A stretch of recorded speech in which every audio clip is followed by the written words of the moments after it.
One way of helping ensure that our persuasive strategies have a positive effect and that we're willing to take responsibility for the consequences of our statements is to refocus our strategies a little bit on making persuasion and influence available to create a greater good. And that might require a little bit of a reconsideration of the way we think about persuasion, because often we think about persuasion as a tool that we can use to win an argument. And that's true. Persuasion is a great way to help win an argument. But this issue of winning can create some problems. One, it may eliminate the need for us to see another person's perspective.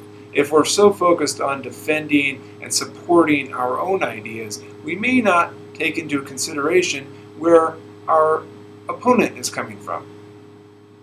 And it also may limit the impacts of our ideas. If we're talking about creating influence so that our side wins, then the impacts of that persuasion may be limited as far as how positively they can impact all of society.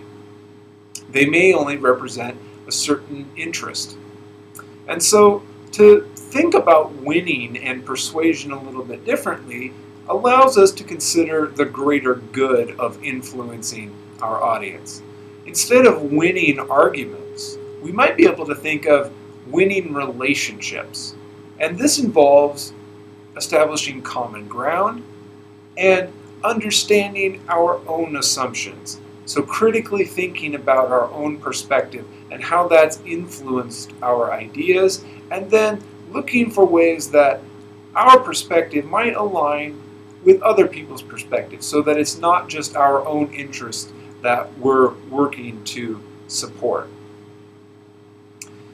And then we can also think about winning ideas, advancing our ideas, and using critical thinking to spark the advancement of those ideas toward a better understanding and compromise and consensus that represents each individual's interests.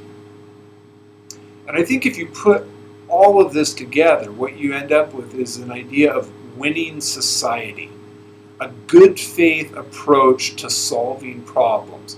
We're not just in it to protect our own interests, we're in it to make things better. Remember that the actions of a policy are meant to solve a problem.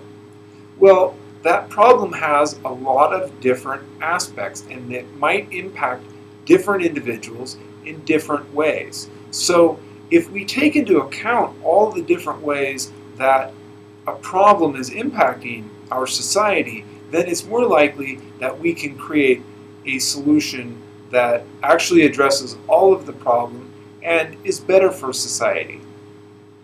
There's a really cool TED Talk about homelessness and being able to see from the perspective of a person who doesn't have a home and who's living on the street. And I think that really gets at this notion of the greater good and producing a winning society. Our discourse is about solving problems, and those problems are currently preventing our society from being as strong as it could be. So if we can use the discourse to find ideas that create solutions, maybe we can be even better than we are. And so the last thing that I think this allows us to do is, once there's this commitment to the greater good and winning society, I think it helps inspire confidence in public dialogue, because we see the advancement of the ideas, we see the different interests that are being considered, and various people can now say, all right, I see how my perspective has been considered, I'm willing to engage in this discussion. And the more people you have engaging, the better the ideas can be, and the more tools we have to work through the problems we face.